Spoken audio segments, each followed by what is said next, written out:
Hello and welcome to this month's edition of A Closer Look. I'm your host, Ted Heller. On today's program, we will be discussing the Odyssey of the Mind program. Joining us now is Amy Ryan Fega, gifted support teacher from York Avenue and General Nash Elementary Schools. Amy, thanks for joining us today. The biggest question out there is, what is Odyssey of the Mind program? Well, Odyssey of the Mind is a creative problem-solving program where students try to solve a long-term problem. And they have to form a team first, a team of 5, 6, or 7 kids. And then those kids have to solve a problem. What age, what grade do you start this program? Well, you can start as young as kindergarten and go all the way up to university age. So it really is for any age student. Where do you compete, or do you just do this in school? Where do you go? Okay. The kids have a problem they have to solve, Ted, and after they've solved it, they can go to a regional competition and present their problem solution. That's really a lot of fun because they get to see other teams from our area and how they solve the exact same problem. So that's where the kids really get amazed at each other's creativity, because all these different teams did the same problem but in such a variety of ways. So it's really a great thing. So did they do it this year? Did they compete this year? Yes. Yes, we went to the regional competition, and it was nearby. It was at Penridge High School in Percy. And that was on March 7th. Okay. When they finish the regional, do you then go to a state level? Well, if they're very lucky and very talented, if they come in first or second at regionals, then they're invited to go on to states. And this year we had 3 North Penn teams that won at regionals and were able to go on to states. The states were held in Altoona, and they pick Altoona because it's right in the middle of the state, easy for everybody to get to. What 3 levels? Well, you mean what teams won? Yeah, what 3 teams? Well, we had 2 teams at Penfield that placed first, and we had 1 team at General Nash that placed first. So all 3 teams got to go to Altoona and spend the night out there and get to see the most creative problem solutions from all over the state of Pennsylvania. At the middle school, you're really stuck in grades 7, 8, 9. What level do you get from kindergarten, or I'm sorry, from elementary school? Well, any age student can do it in elementary school, but we don't let the little kids compete. They do it just to go through the process of solving a problem and working together as a team, but they don't compete until 3rd grade.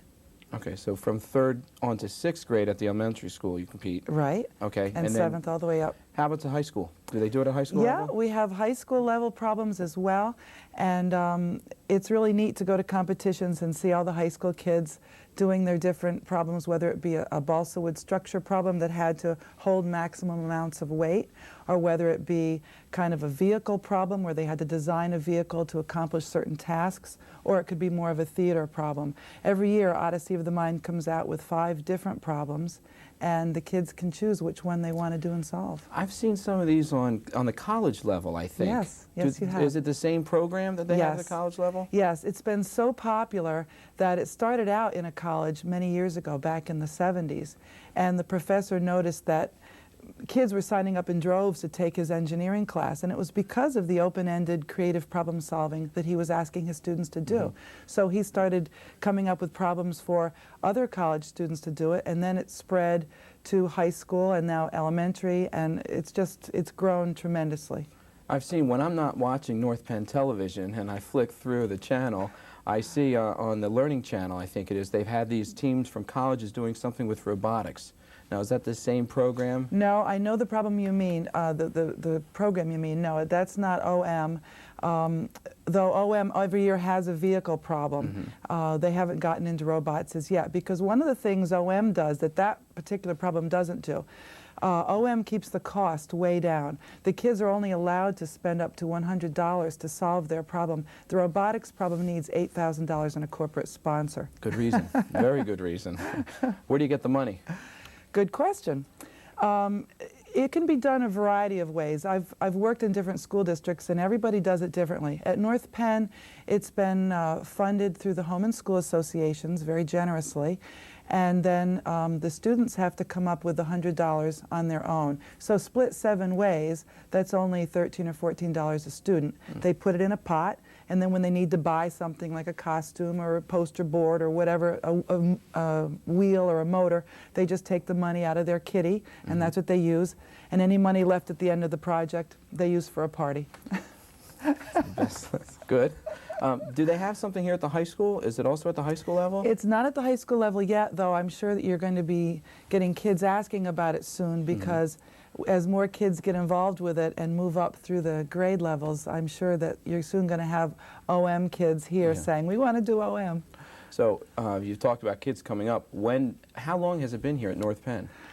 I started it 2 years ago with just my 5th grade class of students, and I just had the right number of students because I'm a special ed teacher, so I had 14 kids, and it worked out great. I just divided them into two groups of 7 and said, we're going to try this, and they were all in favor of it, and the parents loved it, so we did it. And that was the first time we did OM. And then the year after that, last year, it grew, and there were 3 teams at Nash, and then there were some teams at Oak Park and some teams at Penfield. And this year, Culp also had teams, and we had a total of 18 teams from North Penn. So in 2 years, we've gone from 2 teams to 18 teams. So a lot in the elementary, moving up to the middle, logically, it's going to be moving to the high school with the interest. We hope so. Okay, okay. For timeline's sake, when does it happen over a month time, or is it a whole year process? It's a really long process. It's longer than any sports season. The problems come out in September, the 5 long-term problems. The team would pick which problem they wanted to solve, and then they start working on it. And the competition is held in March, the regional. So as you can see, they're really working on it from September through March. Then if they win and go on to states, well, that's April. Okay. If they should win at states and go on to world competition, this year Worlds are being held in Disney World in Orlando. That's in May. Nice venue. So so it really could go over a long haul. Is North Penn participating in the world competition this year? Unfortunately, we had 3 teams go to states, and while the kids did really well at states, and I think it was a valuable experience, nobody came in first place at states, so therefore nobody's going on to Worlds. But there's always next year. Who can be involved? How can a student sign up for this program?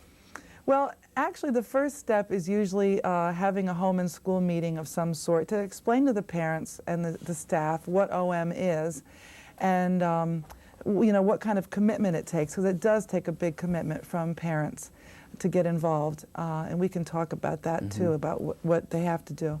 And I guess that would be the first step, is to talk about it at a home and school meeting and see if there's interest. And if there is interest, then you have to buy a school membership, which costs $135. So that's really not a lot of money when you consider that's for the whole school to be involved. Oh, just the $135 just for the school itself? For the whole school, oh, okay, okay. So who helps out the students? You've mentioned the Home and School Association. Right. Who else helps? I mean, well, each team of 7 kids has to have a coach. And the coach can be a teacher or a parent.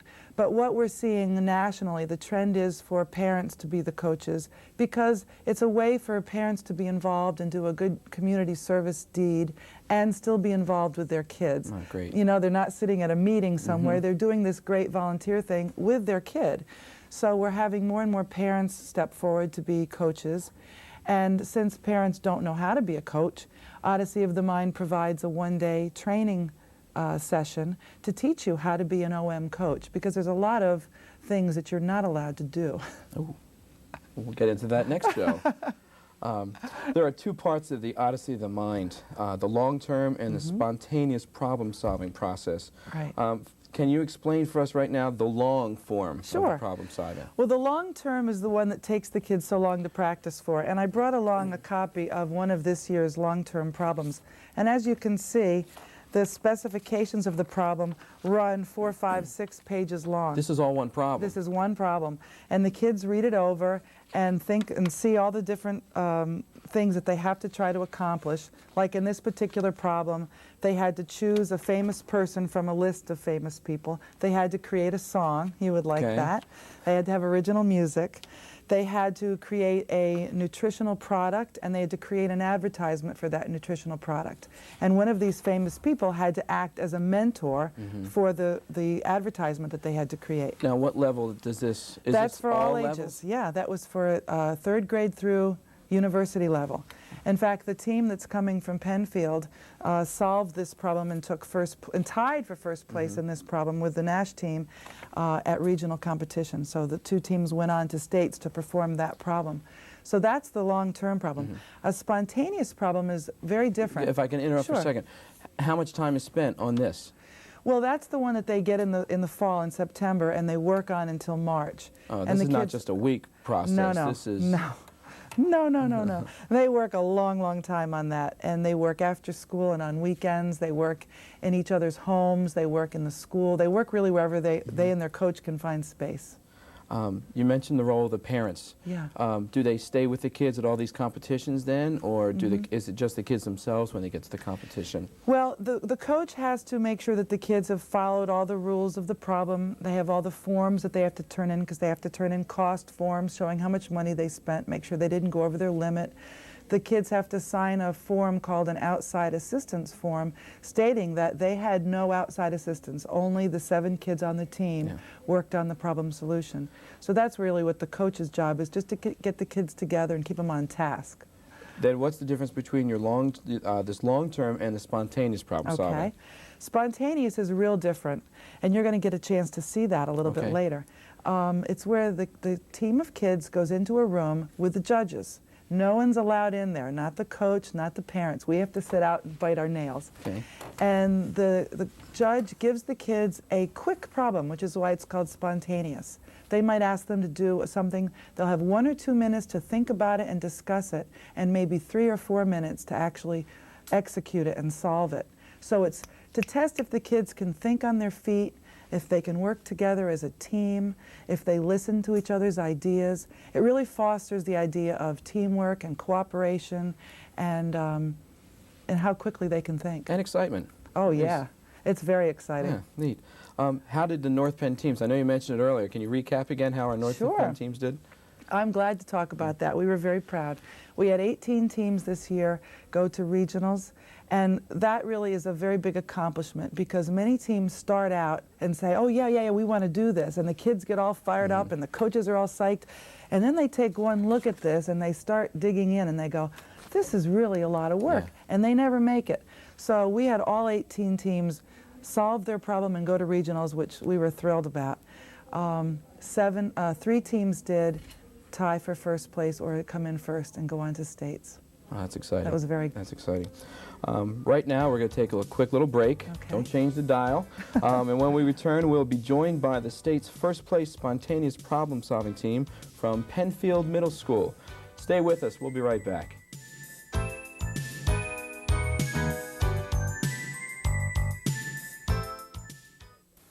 Tommy wants to design bridges when he grows up. Maybe he'll design one that you'll use. Now, would you like this free booklet of simple ways you can help improve his education? Call 1-800-96-PROMISE.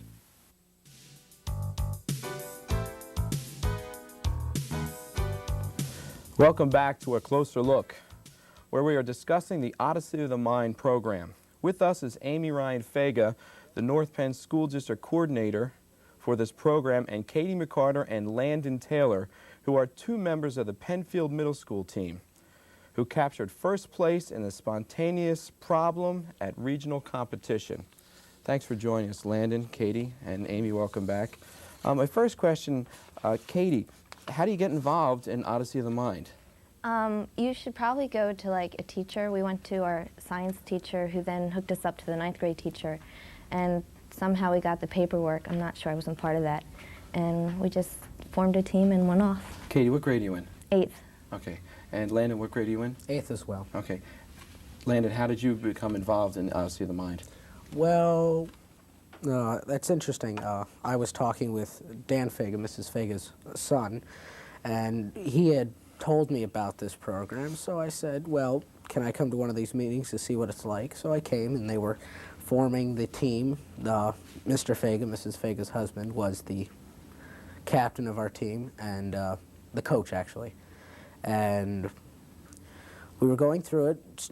We listed the problems that we'd be doing, and I said, well, I found it interesting, so I said, go for it. Where do you practice? Do you practice at school, a mall? Where do you practice? We usually, You can arrange to have practices at school, but most times we're very fortunate we get to practice in the Fega's lovely home. Okay. Okay. Yes, and destroy it. Free food. Can't Yes, beat that free for sure. Yes, yes. Of course, I can't get my car in the garage. But Yes, but school's fine. Okay. Katie, who decides the problems? It's a group decision. We sit down and you basically vote on it and discuss the pros and cons of each problem. Okay. Is there a team leader? Is there a captain in this, or is there everyone on the equal terms here? Everyone's on equal terms. Landon, how often will the team meet? It's good. We met once a week, and on Sundays. We met every Sunday, 2 times a week, roughly. Okay. So. Okay. What do you get out of this? What do you learn from this experience, Landon? Well, you learn teamwork. That's a very key thing because you have to work with the team. Also, you learn to use the creative juices, I guess you could call it. You have to strain yourself because you're given a problem. You're given a budget, $100 limit. That's usually the amount you're given, and you have to just run with it. Okay. And it uses a lot of pieces in your personalities. Okay. Katie, what do you get out of it? I learned a lot of teamwork this year. We did a lot of arguing, so you fine-tune your arguing skills, but you also learn to compromise a lot and to let go of things.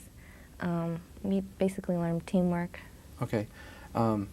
Amy, being now the host of this at your house, what do you learn? Is it kind of the same group of kids year after year, or is it a different type of student that you'll get?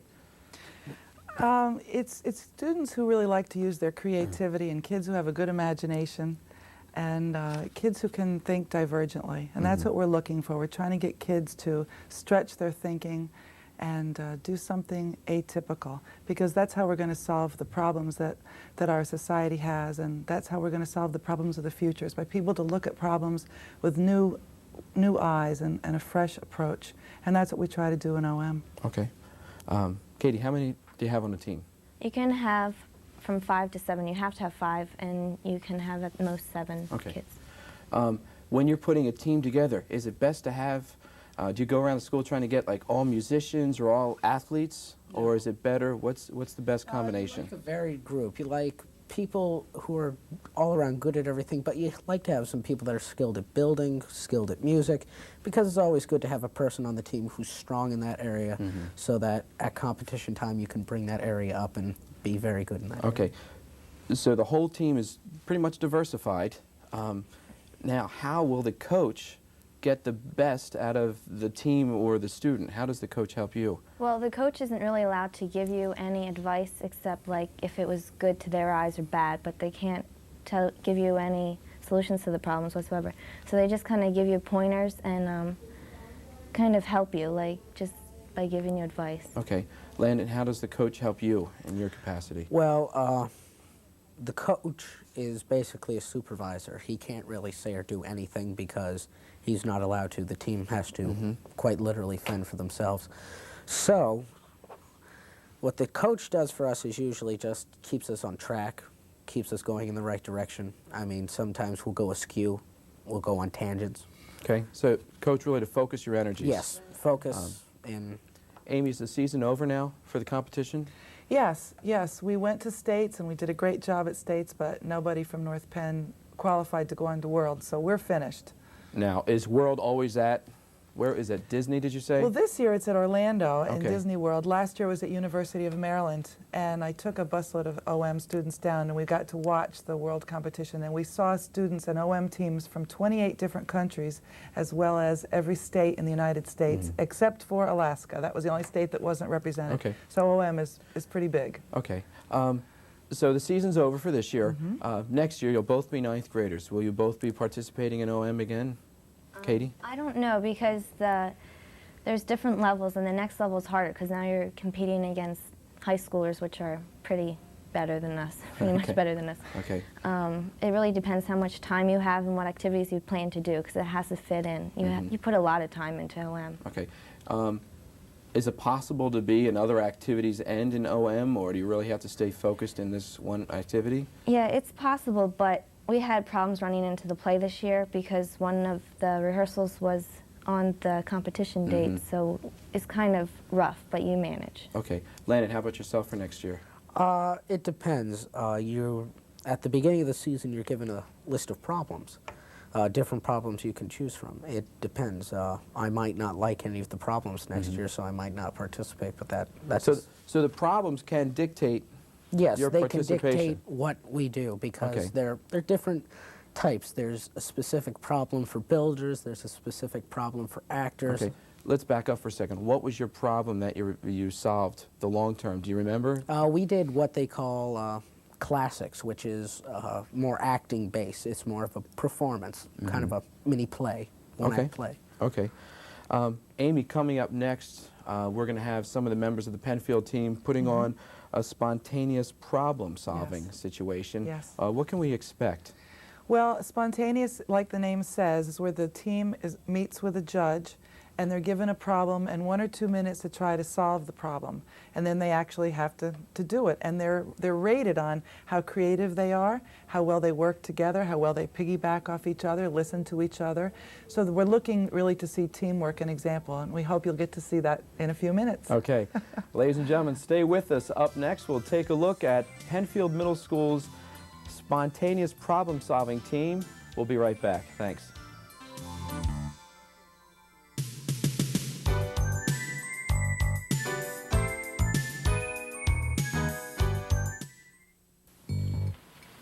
Billy wants to work on airplanes when he grows up. Maybe one that you'll fly in.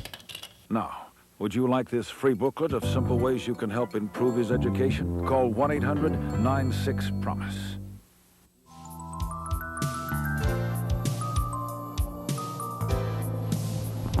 Welcome back to A Closer Look. Right now I am joined by members of the OM team from Penfield, and at this time if we could introduce ourselves and just tell me what grade you're in. Katie McCarter, 8th grade. Leo Mulvihill, 8th grade. Dan Fega, 8th grade. Jennifer Beals, 8th grade. Landon Taylor, 8th grade. Christy Kozak, 8th grade. Okay. I also have another coach, what did I say, Kathy McCarter. She's part of this team. Kathy, what can we expect out of this program we're about to see? What the students are going to do now is they're going to do a spontaneous problem solve, and I'm going to give them a problem. They're going to have about a minute to think about what solution they want to do for the problem, and then 2 minutes to present it. And we should say that we're missing one member of our team here today, who is Lee Rostowski. Okay. Is there anything in particular that in the audience we should be looking for, or it just takes shape on its own? What happens? It will take shape on its own. It takes many different avenues of shape, and it's always kind of fun to watch how their minds think and how they come up with the solutions to the problem. Well, without any further ado, the spontaneous problem solving. Enjoy. Okay, this is a verbal hands-on problem. You will have 1 minute to think and 2 minutes to respond. You may ask questions, however, time will continue. You may not talk to each other at any time. You will receive 1 point for each common response. Highly creative or humorous responses will receive 5 points. This will be a subjective opinion of the judges, and the judge's decision is final. You may not skip your turn, repeat a response, or pass. If one member of the team is stuck, the team is stuck.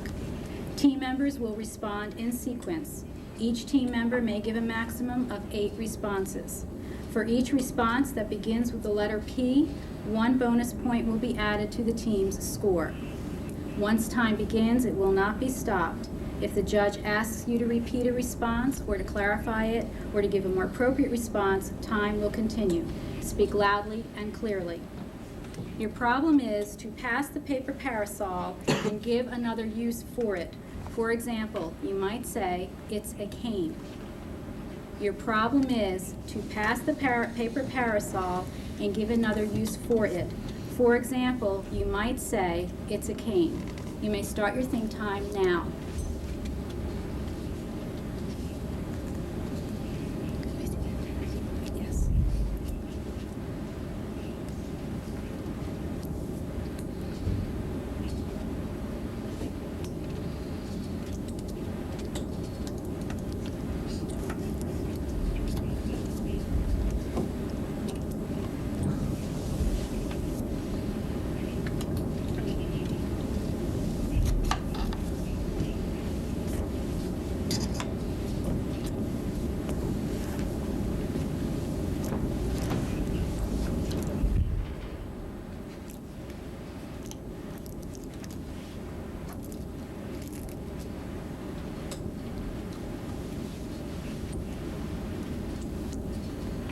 Ready? You may begin now. Start with Kate. A bird bath for a hummingbird. A grappling hook. A pointer. A toothpick. A stylish defense weapon. A wheel from a chariot. An umbrella for a dog. A patio umbrella. A propeller. A hat. An ineffective satellite dish. A paper Christmas tree. A merry-go-round. Small marshmallow roaster. A pinwheel. Firewood. Another pointless item you would buy on QVC. The roof of a hut. A thing you put in the martinis. A foil. A circular painting. A picture for a wall. I'm sorry, I could not hear that one. A picture for a wall. A paperweight. A decorative writing device. A decorative dentist tool. A patch. An eyepiece.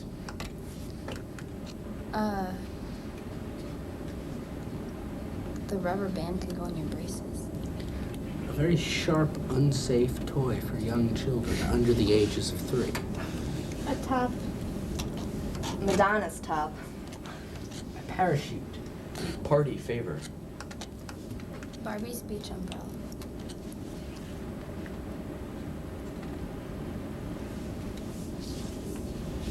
A jousting stick. If you hung stuff on the end, it'd be a mobile for a child's crib. In African tribes, we use it to enlarge the ears. Princess Barbie's umbrella. Repeat. Okay. A wind baffle. One side of a piñata.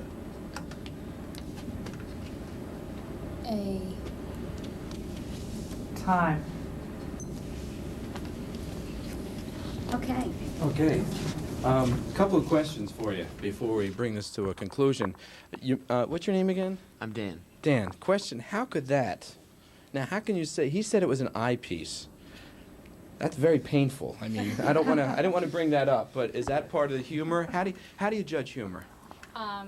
That's a judge's subjective opinion. Right. I guess you kind of use your imagination. I imagine that as being from the umbrella, with the point outward. Okay.